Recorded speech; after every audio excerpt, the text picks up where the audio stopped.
Gulf breaking ന്യൂസിലേക്ക് സ്വാഗതം. പ്രവാസലോകത്തെ വിവിധ വാർത്തകൾക്കായി ഈ ചാനൽ സബ്സ്ക്രൈബ് ചെയ്യൂ. രാജ്യത്തെ ട്രാഫിക് നിയമങ്ങൾ കുവൈറ്റ് കർശനമാക്കാൻ ഒരുങ്ങുന്നു. 10 വയസ്സിന് താഴെ പ്രായമുള്ള കുട്ടികളെ വാഹനത്തിൽ തനിച്ചാക്കി ഡ്രൈവർ പുറത്തുപോയാൽ ഗുരുതര ട്രാഫിക് നിയമലംഘനമായിട്ടാണ് കണക്കാക്കുക. ഏപ്രിൽ 22 മുതലാണ് കുവൈറ്റിൽ പുതുക്കിയ ട്രാഫിക് നിയമം പ്രാബല്യത്തിൽ വരുന്നത്. 10 വയസ്സിന് താഴെ പ്രായമുള്ള കുട്ടികളെ വാഹനത്തിൽ തനിച്ചാക്കി ഡ്രൈവർ പുറത്തുപോയാൽ ഗുരുതര ട്രാഫിക് നിയമലംഘനമായി കണക്കാക്കുമെന്ന് യൂണിഫൈഡ് ഗൾഫ് ട്രാഫിക് വീക്ക് 2025 കമ്മിറ്റിയുടെ തലവൻ ബ്രിഗേഡിയർ മുഹമ്മദ് അൽ സുബ്ഹാൻ അറിയിച്ചു. വാഹനത്തിൽ കുട്ടിയെ തനിച്ചാക്കി പോയ ശേഷം എന്തെങ്കിലും അപകടം സംഭവിച്ചാൽ ചൈൽഡ് പ്രൊട്ടക്ഷൻ നിയമപ്രകാരം ഡ്രൈവർ ഉത്തരവാദിയായിരിക്കും. 10 വയസ്സിന് താഴെയുള്ള കുട്ടികളെ പിൻസീറ്റിൽ ഇരുത്തണമെന്നും ശരിയായ സുരക്ഷ ഉറപ്പാക്കണമെന്നും അദ്ദേഹം കൂട്ടിച്ചേർത്തു. നിയമം ലംഘിച്ചാൽ 6 മാസം വരെ തടവോ 500 ദിനാർ പിഴയോ രണ്ടും കൂടിയ ശിക്ഷയായി ലഭിച്ചേക്കാം.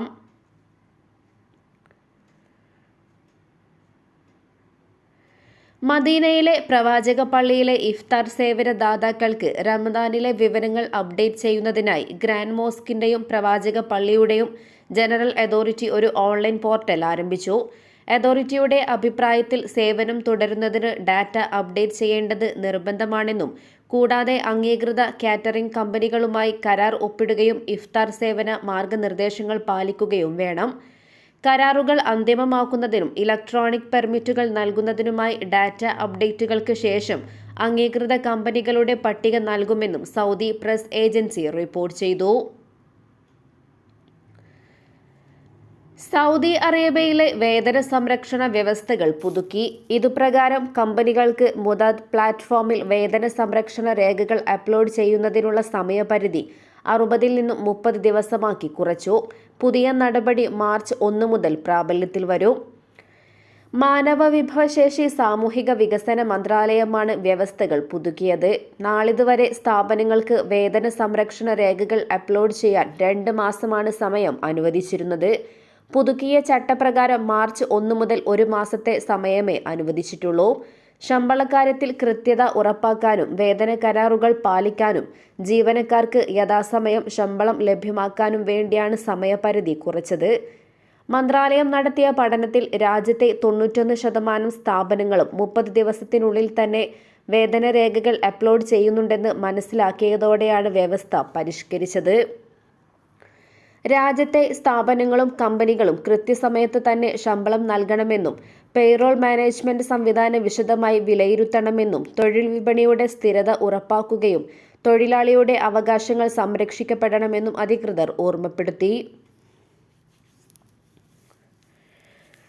രാജ്യത്ത് സ്വദേശിവൽക്കരണത്തിന്റെ ഭാഗമായി മാർച്ച് 31 ശേഷം സർക്കാർ പൊതുമേഖലകളിലെ വിദേശികളുടെ കരാറുകൾ പുതുക്കില്ലെന്ന് സിവിൽ സർവീസ് കമ്മീഷൻ അറിയിച്ചു. കുവൈറ്റിലെ സ്വദേശികളുടെ തൊഴിൽ വർദ്ധിപ്പിക്കാനും വിദേശ തൊഴിലാളികളെ ആശ്രയിക്കുന്നത് കുറയ്ക്കാനും ഉദ്ദേശിച്ചിട്ടുള്ളതാണ് പുതിയ നീക്കം. നിലവിൽ സർക്കാർ മന്ത്രാലയങ്ങളിലെ ഘട്ടം ഘട്ടമായി വിദേശി തൊഴിലാളികളെ കുറച്ചു കൊണ്ടുവരുന്നതിന് പിന്നാലെയാണ് പൊതുമേഖലയിലടക്കം വിദേശികളുടെ കരാറുകൾ പുതുക്കില്ലെന്ന നിലപാട്. ഓരോ മന്ത്രാലയത്തിലും നടപ്പിലാക്കേണ്ട ശതമാനം തീരുമാനിച്ച് CAC നൽകിയിട്ടുണ്ട്. 2025 ദേശീയ വിമോചന ദിനങ്ങൾ പ്രമാണിച്ച് കുവൈറ്റ് ഔദ്യോഗിക അവധി പ്രഖ്യാപിച്ചു. ഫെബ്രുവരി 25, 26, 27 എന്നീ ദിവസങ്ങളിലാണ് അവധിയുള്ളത്. ഇതിനു പുറമെ വാരാന്ത്യ അവധികൾ കൂടി പ്രഖ്യാപിക്കുന്നതോടെ കുവൈറ്റിൽ ഫലത്തിൽ 5 ദിവസത്തെ അവധിയുണ്ടാകും. രാജ്യത്ത് വെള്ളിയും ശനിയും സാധാരണ വാരാന്ത്യ അവധി ദിവസങ്ങളാണ്. അതിനാൽ മാർച്ച് 2 ആയിരിക്കും ജോലി പുനരാരംഭിക്കുക. അതേസമയം ഫെബ്രുവരി 25, 26 ദിവസങ്ങളിലാണ് ദേശീയ വിമോചന ദിവസങ്ങൾ. രാജ്യം ബ്രിട്ടീഷ് സാമ്രാജ്യത്വത്തിന്റെ പിടിയിൽ നിന്നും സ്വാതന്ത്ര്യം നേടിയതിന്റെയും ഇറാഖ് അധിനിവേശത്തിൽ നിന്നും മോചനം നേടിയതിന്റെയും ഓർമ്മയ്ക്കായാണ് ഈ ദിവസങ്ങളിൽ കുവൈറ്റ് ദേശീയ വിമോചന ദിനം ആചരിക്കുന്നത്. കുവൈറ്റ് അമീർ മിഷ്അൽ അൽ അഹമ്മദ് അൽ ജാബർ അൽ സബാഹിന്റെ പതാക ഉയർത്തൽ ചടങ്ങോടെ കഴിഞ്ഞ ദിവസം രാജ്യത്തിന്റെ 64ാമത് ദേശീയ ദിനത്തിന്റെയും 34ാമത് വിമോചന ദിനത്തിന്റെയും ആഘോഷങ്ങൾക്ക് തുടക്കം കുറിച്ചിരുന്നു. Celebration of national holidays and occasional standing കമ്മിറ്റിയാണ് 70 ദിവസം നീണ്ടു നിൽക്കുന്ന ആഘോഷങ്ങൾ സംഘടിപ്പിക്കുന്നത്. ബഹ്റൈനിൽ പൊതുജനങ്ങൾക്കായി പുതിയ തിരിച്ചറിയൽ കാർഡ് വരുന്നു. ഏറ്റവും പുതിയ സാങ്കേതിക വിദ്യകളോടെയായിരിക്കും ബഹ്റൈൻ തിരിച്ചറിയൽ കാർഡായ CPR പുറത്തിറക്കുന്നത്. പുതിയ ഐഡന്റിറ്റി കാർഡുകൾ ഉടൻ വിതരണം ചെയ്യുമെന്നും ഇൻഫർമേഷൻ ആൻഡ് ഗവൺമെന്റ് അതോറിറ്റി അറിയിച്ചു. ഏറ്റവും പുതിയ സാങ്കേതിക വിദ്യകൾക്കും രാജ്യാനന്തര മാനദണ്ഡങ്ങൾക്കും അനുസൃതമായിട്ടാണ് രൂപകൽപ്പന ചെയ്തിരിക്കുന്നത്. ID കാർഡ് സംവിധാനം മെച്ചപ്പെടുത്തുന്നതിനും സർക്കാർ നടപടികൾ കൂടുതൽ കാര്യക്ഷമമാക്കുന്നതിന്റെയും ഭാഗമായാണിത്. പൊതുജന സുരക്ഷയ്ക്കായുള്ള അധിക ഫീച്ചറുകളും ഇതിൽ ഉൾപ്പെടുത്തിയിട്ടുണ്ട്. അടിയന്തര ആവശ്യക്കാരല്ലാത്തവർ നിലവിലെ ID കാർഡുകൾ പുതുക്കേണ്ടെന്നും കാലാവധി കഴിയുന്നതുവരെ ഉപയോഗിക്കുന്നത് തുടരാമെന്നും അധികൃതർ കൂട്ടിച്ചേർത്തു. കൂടുതൽ വിവരങ്ങൾക്കായി IGA.gov.bh എന്ന വെബ്സൈറ്റ് സന്ദർശിക്കാവുന്നതാണ്. കുറഞ്ഞ വിലക്ക് മീൻ വാഗ്ദാനം നൽകി സാമൂഹിക മാധ്യമങ്ങളിലൂടെ നടത്തിയ തട്ടിപ്പിൽ മലയാളികളടക്കമുള്ള ഒട്ടേറെ പേർക്ക് പണം നഷ്ടമായി. 50% താഴെ വിലയ്ക്ക് മീൻ നൽകാമെന്നായിരുന്നു പരസ്യം. പ്രമുഖ മീൻ കച്ചവട സ്ഥാപനത്തിന്റെ പേരിലായിരുന്നു പരസ്യം. ചെമ്മീൻ, സുബൈദി തുടങ്ങിയ മീനുകളാണ് ഓഫറിൽ വെച്ചത്. 10 കിലോ ചെമ്മീന് 8 ദിനാറായിരുന്നു ഇവരുടെ വാഗ്ദാനം. ഓഫറിൽ വീഴുന്നവരോട് പണം അടയ്ക്കാൻ ആവശ്യപ്പെട്ട് ബാങ്ക് ലിങ്ക് അയച്ചു നൽകും. OTP എൻ്റർ ചെയ്ത് കഴിഞ്ഞാൽ അക്കൗണ്ടിൽ നിന്നും പണം കാലിയാകുന്നതായാണ് തട്ടിപ്പിന്റെ രീതി. അബാസിയയിൽ താമസിക്കുന്ന ഒരു മലയാളിക്ക് ഈ തട്ടിപ്പിൽ 580 ദിനാറാണ് നഷ്ടപ്പെട്ടത്. തട്ടിച്ചെടുത്ത പണം മറ്റ് ഓൺലൈൻ പർച്ചേസുകളിലേക്ക് ഇവർ വിനിയോഗിച്ചു. സൗദി അറേബ്യയിൽ സ്കൂട്ടർ ലൈസൻസ് നേടാനുള്ള പ്രായപരിധി 17 വയസ്സാക്കി നിശ്ചയിച്ചു.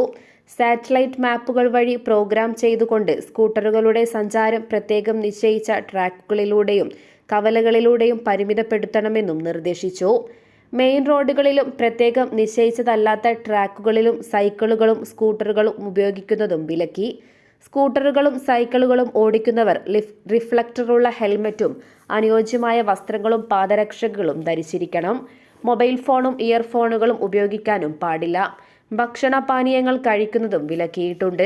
സ്കൂട്ടറുകളും സൈക്കിളുകളും ട്രാഫിക് സിഗ്നലുകളിലും ഇലക്ട്രിക് പോസ്റ്റുകളിലും കെട്ടിയിടരുതെന്ന് പുതിയ നിർദ്ദേശത്തിൽ വ്യക്തമാക്കുന്നു. കാരണം കൂടാതെ തുടർച്ചയായി 10 ദിവസം ജോലിയിൽ നിന്നും വിട്ടുനിൽക്കുന്ന വീട്ടുജോലിക്കാരുടെ തൊഴിൽ കരാർ റദ്ദാക്കുമെന്ന് മാനവശേഷി സ്വദേശിവൽക്കരണ മന്ത്രാലയം വ്യക്തമാക്കി. ജോലിക്ക് ഹാജരാകാത്ത ജീവനക്കാരെക്കുറിച്ച് 5 ദിവസത്തിനകം തൊഴിലുടമ അബുദാബി മന്ത്രാലയത്തെ അറിയിക്കണമെന്നും അറിയിപ്പിൽ വ്യക്തമാക്കുന്നു. വാർഷിക അവധിയോ വാരാന്ത്യ അവധിയോ കഴിഞ്ഞ് തുടർച്ചയായി 10 ദിവസം ജോലിക്ക് ഹാജരാകാത്തവരുടെ കരാറാണ് റദ്ദാക്കുക. ലഹരി ഉപയോഗിച്ച് ജോലിക്ക് ഹാജരാവുക, തൊഴിൽ നിയമം ലംഘിക്കുക, കുറ്റകൃത്യങ്ങൾക്ക് കേസെടുക്കുക, തൊഴിലുടമയെയോ കുടുംബത്തെയോ ആക്രമിക്കുക, ജോലിസ്ഥലത്തിന്റെ പവിത്രത ലംഘിക്കും വിധം ഫോട്ടോകളും വീഡിയോകളും പ്രചരിപ്പിക്കുക തുടങ്ങിയ സാഹചര്യങ്ങളിലും തൊഴിലാളിയെ പിരിച്ചുവിടും. ഇതോടെ ഇന്നത്തെ വാർത്തകൾ അവസാനിക്കുന്നു. പുതിയ വാർത്തകളുമായി വീണ്ടും കാണുന്നതുവരെ നന്ദി, നമസ്കാരം.